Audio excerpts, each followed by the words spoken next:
Hoy toca sumergirse en ese capítulo, capítulo 1 de Marcos, en esos versículos del 4 al 11, que tratan del bautismo de Jesús.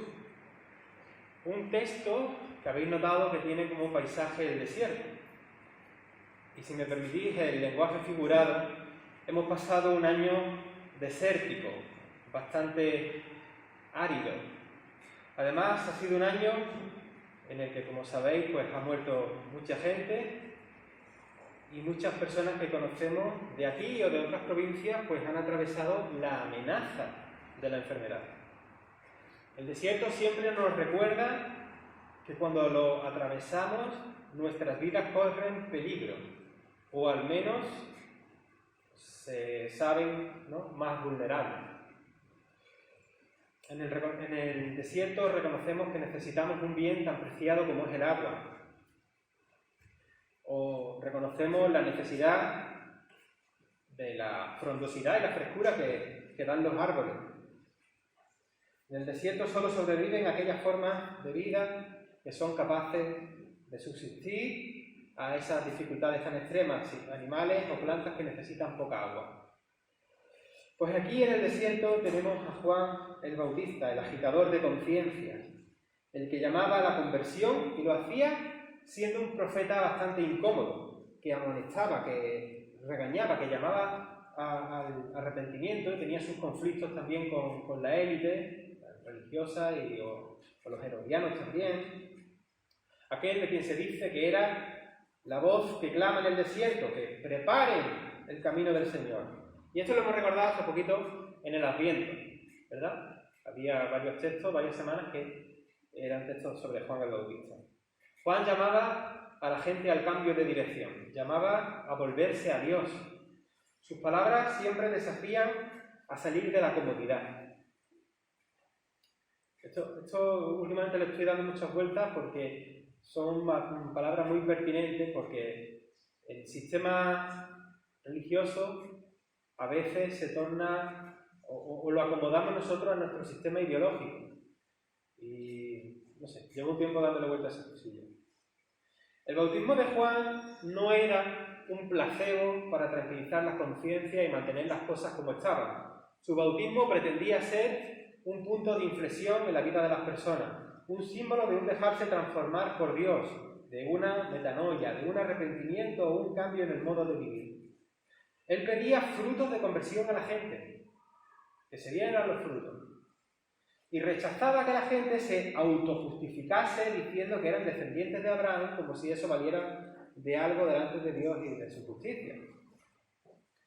Además, la gente que sí que tomaba a Juan en serio, para acudir a él, tenían que atravesar voluntariamente pues la incomodidad y la amenaza del desierto.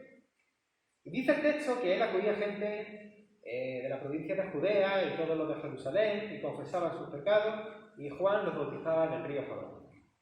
A mí me encanta el contraste, y ya lo he mencionado otras veces, que presenta la aridez y la sequedad de un desierto, que hemos dicho que es un paisaje que amenaza con la muerte, ¿verdad? Y por el contrario, la frescura de un río lleno de vida como es el Jordán. Suele decirse que el agua es vida, ¿verdad? Porque toda forma de vida, animal o vegetal, dependen del agua. Por eso este contraste, desierto y agua, pues me parece significativo. El agua en la Biblia, además, también remite a la vida. Y el propio Jesús dice en su diálogo con la samaritana que nos da agua de vida para la plenitud, agua de vida eterna. Pues dice el texto que este Juan, que bautizaba en el Jordán, llevaba además unas pintas un poco extrañas. Estaba vestido como el profeta Elías. Vestía con pelo de camello y llevaba una correa de cuero a la cintura. Eran unos ropajes que llamaban a la penitencia, a la sencillez, a la austeridad. Además, el tipo se alimentaba de lo que encontraba por allí. Comía saltamontes, ¿no? Y miel silvestre. No sé si alguno de vosotros ha probado la miel silvestre, a lo mejor, pero los saltamontes, ¿no? Bueno, ¿sabéis? Antes de la fiesta y la alegría que tenemos los cristianos con Jesús, en Juan el Bautista tenemos antes un periodo reflexivo de concienciación y de austeridad. Quiero que miréis una cosa o que la tengáis en cuenta. Si recordáis el texto del capítulo 4 del libro de Josué, que sí al pronto os pillo desprevenido, después de la muerte de Moisés, que no entró en la tierra prometida, el pueblo tuvo que cruzar con Josué el río Jordán, que estaba crecido en esa época. Dice el relato bíblico en el capítulo 3, versículo 15, que el Jordán estaba desbordado en esa época, en el tiempo de la cosecha, como también pasa en Egipto, que el Nilo pues se desborda. Y como siga lloviendo como está lloviendo, lo mismo en Guadalmedina se desborda también. Y entonces, del mismo modo que en el paso del Mar Rojo, ¿verdad?, cuando los israelitas salen de Egipto, pues también en el Jordán las aguas se retiraron para que el pueblo pudiese pasar. Y para recordar aquello, dice el pasaje, se colocaron 12 piedras, una especie de monumento rudimentario para marcar aquello que pasó, ¿no? En aquellos tiempos se acostumbraba a poner piedras donde tenía lugar una teofanía, una manifestación de Dios, o lo que se entendía como un acontecimiento divino. Por ejemplo, me acuerdo de lo de Jacob, ¿no? Cuando tiene la visión con la escalera con los ángeles, pues también coloca allí una piedra y tal. Eso era una costumbre. Cabe la posibilidad, sabiendo lo cuidadosos que son los judíos, con sus tradiciones y tal, que aquellas 12 piedras que conmemoraban lo que Dios había hecho con su pueblo en tiempos de Josué, formasen parte del paisaje en el tiempo de Juan el Bautista. Y si las piedras ya no estaban en esa época, pues los rabinos de aquel tiempo se habían encargado de que la gente tuviese presente en sus mentes que aquel lugar era un sitio especial, que era allí donde el pueblo cruzó y donde se colocaron esas piedras aunque ya no estuviesen. Las piedras eran simplemente, pues eso, un monumento recordatorio. En las palabras de Josué, cuando el día de mañana os pregunten vuestro hijo, ¿qué significan estas piedras?, diréis a vuestro hijo, Israel pasó en seco por este Jordán. Esto es Josué capítulo 4, versículos 21 al 22. Lo interesante es que aquí, muchos siglos después, Juan estaba en ese lugar altamente significativo para todos los que estaban allí. La gente recordaría que ese lugar marcó una transición nueva para el pueblo, lo que fue el comienzo de la heredad ya de la tierra prometida para un pueblo que había estado 40 años vagando por el desierto. Ahora, en ese mismo lugar, Juan el Bautista quería marcar otra transición para el pueblo. Arrepentido porque el reino de Dios se acerca, prepararle el camino al Señor, que ya viene. Y como vemos en el texto, dice, y viene en el modo de uno que es más importante que yo, de quien no me dejo ni desatarle la correa de las sandalias. Os bautizo porque se inaugura el tiempo nuevo del Salvador y del perdón de los pecados. Preparaos. Estoy bautizando en este lugar para remarcar que va a haber un antes y un después en nuestra historia. Eso es lo que pensaría o lo que diría, ¿no? Es interesante tener en mente que los nombres de Jesús y de Josué, que como digo es el líder que hizo cruzar al pueblo por allí y le hizo conquistar la promesa de la tierra prometida, ambos nombres, Josué y Jesús, tienen la misma raíz hebrea, Shua, que significa salvación, y sus nombres en realidad son el mismo nombre. Jesús y Josué son el mismo nombre. Además, tanto Jesús como Josué, movidos por Dios, llegan a las aguas del río Jordán para comenzar dos proyectos, ¿verdad? Entre comillas, es que no sé cómo decirlo, como una civilización nueva, no sé. Con Josué se toma la tierra prometida y ya por fin pueden implantar su sociedad, y con Jesús se inicia la venida del reino de Dios, la sociedad del reino fraternal y el año de gracia definitiva de Dios, la salvación. La salvación que luego anuncia Jesús es una salvación que se fundamenta en la gracia de Dios, no en su ira. Una ira que además muchas veces es comprendida, como un antropomorfismo peligroso. Y aquí, aunque no me voy a meter en eso, hay un contraste con la visión salvífica del Antiguo Pacto, del Antiguo Testamento, y la de Jesús, incluso la del propio Juan el Bautista y la de Jesús. Esto también, y además hay muchos especialistas que lo remarcan. Tener en mente, como dije antes, que el pueblo de Israel pasó para su liberación, por el éxodo de la salida de Egipto vagando 40 años por el desierto. Supongo que sabéis también que muchos años después, siglos, los judíos, nuevamente, para su liberación, otra vez, volvieron a tener otro éxodo, para volver de Babilonia a su tierra. Y ahora, en este episodio, el bautismo de arrepentimiento que promovía Juan prepara un nuevo éxodo a una nueva vida en Jesús. Una salida de la vida anterior hacia la vida nueva. Y tener que pasar por un desierto para ir a bautizarse es algo que lo remarca todavía más.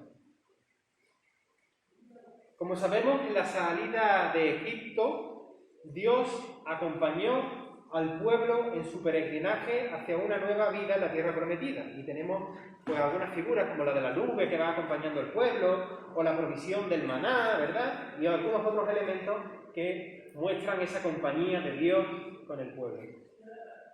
Ahora Jesús también va a acompañar al pueblo penitente que quiere vivir una reconciliación con Dios, anhelando que las cosas cambien.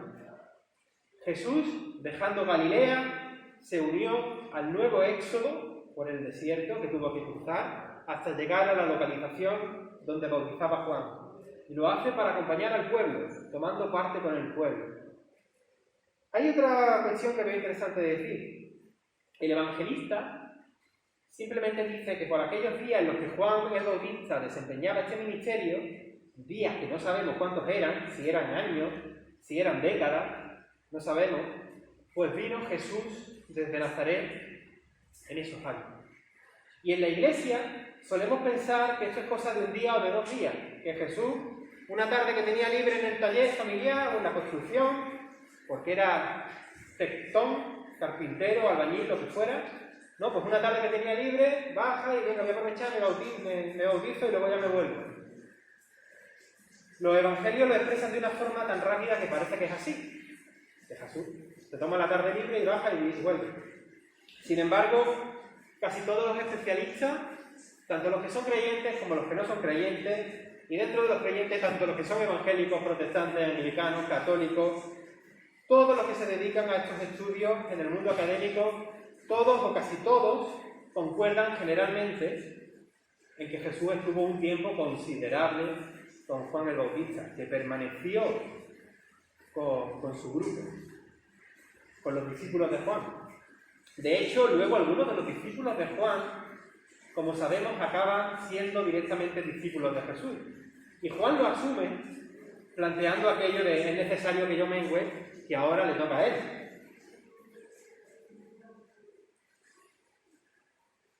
Muchas veces me preguntan, últimamente no tanto, pero me preguntan, si dice Hebreos 4:15 que aunque Jesús fue tentado en todo, no tuvo pecado, ¿cómo es que Jesús se bautiza por el perdón de los pecados?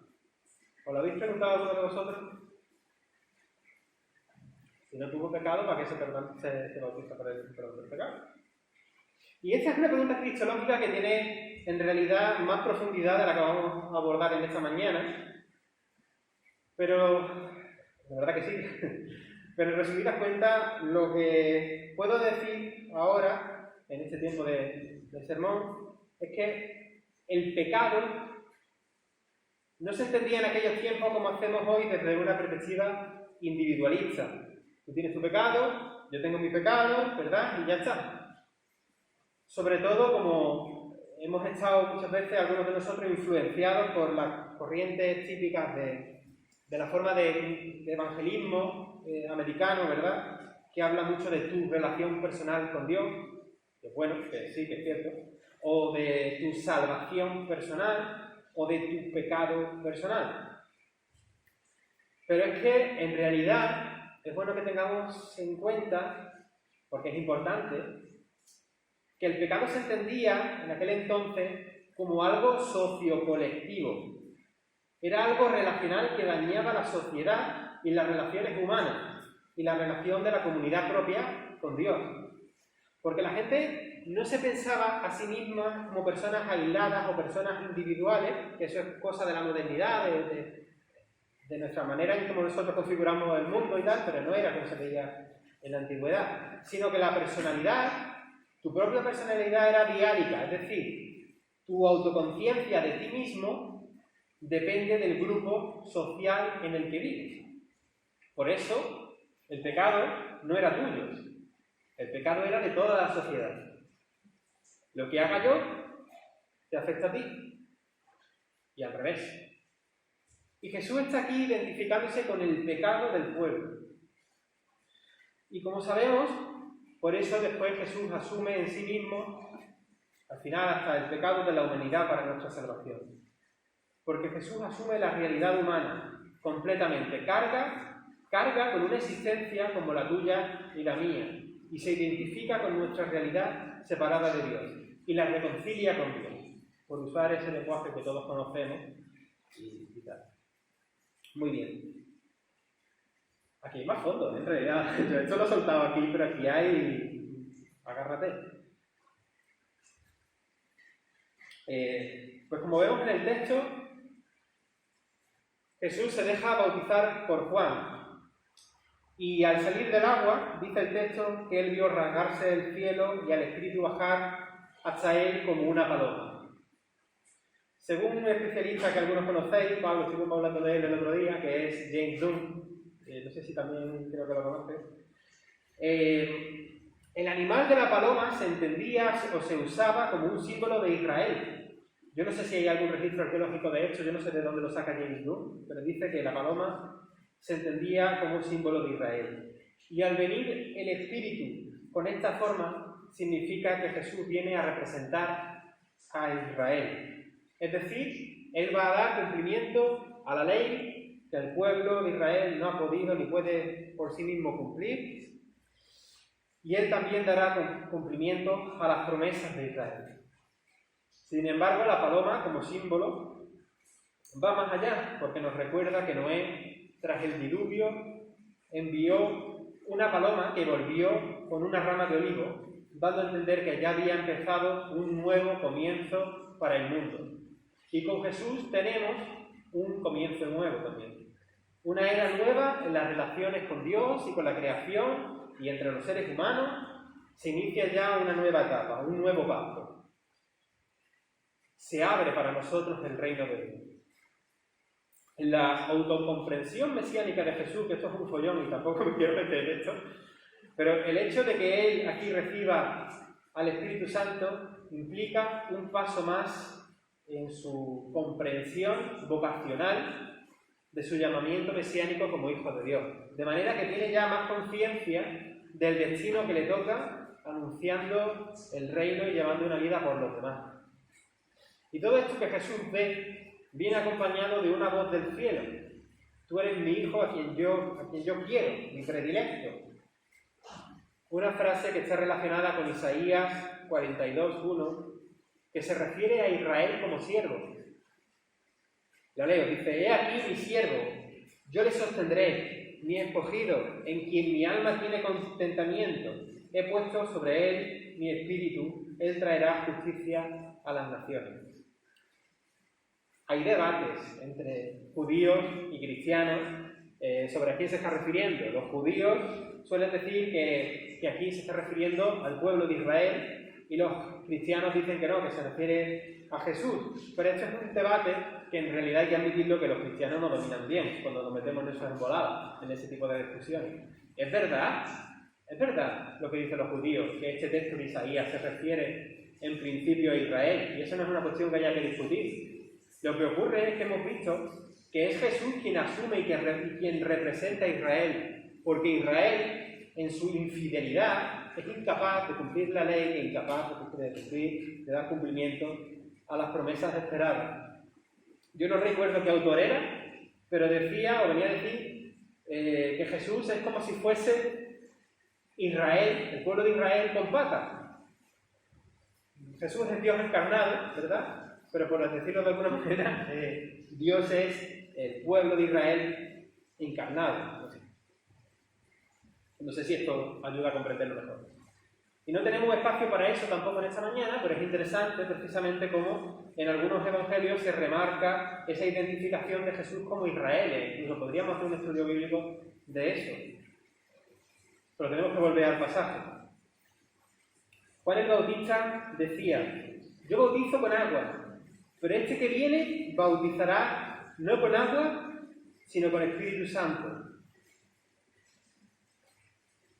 Y por tanto, como también nosotros hemos experimentado en nuestras vidas, será capaz de hacer florecer los desiertos más inertes de nuestro interior, de nuestro ser, porque como dirá Jesús más adelante, el que cree en mí, como dice la Escritura, de su interior correrán ríos de agua viva.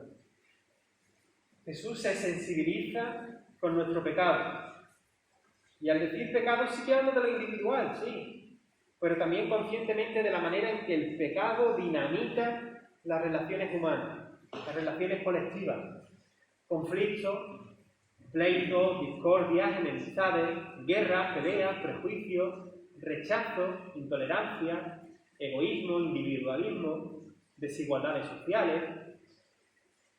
Jesús lo toma. Sabe que eso forma parte de la realidad humana sufriente.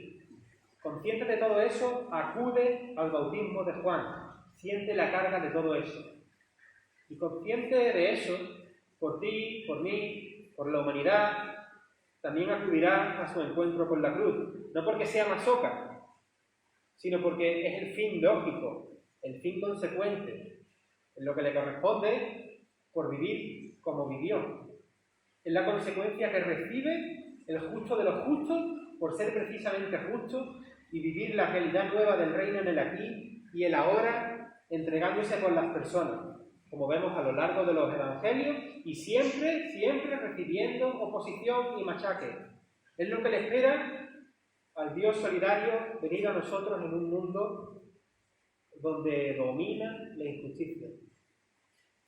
El mundo injusto aplasta al justo, pero no olvidemos que Dios vindica al justo de los justos, lo alza, le resucita y le hace triunfar victorioso por encima del mal que nos condiciona a todos. Y en resumen lo hace sobre la propia muerte. Jesús toma parte con nosotros cargando nuestros males, soportando nuestros dolores. La gente pensó de él que estaba siendo castigado por Dios y humillado por él. Sin embargo, en él estaba Dios mismo reconciliando el mundo consigo, asumiendo lo nuestro. Fue herido por nuestra misma injusticia humana, sentenciado por lo que no le corresponde, aguantando un castigo que en realidad nos da conciencia de una identificación tal con nosotros que nos salva, nos libera, nos eleva a otro plano de realidad. Dios ha experimentado en sí mismo la injusticia humana, hasta el punto de una horrible muerte, como si hubiese sido el peor de los malhechores, cuando en realidad era la inocencia encarnada. Con toda esta identificación con nosotros, con un mundo sufriente y pecador, padeciendo estos males, podemos decir con todo sentido que con sus heridas fuimos curados. Se ha abierto el tiempo nuevo, un tiempo que no hay que esperar para el día venidero para vivirlo, sino que hay que sumarse a ese proyecto de Jesús. Juan decía que simplemente bautizaba con agua, un bautismo de conversión.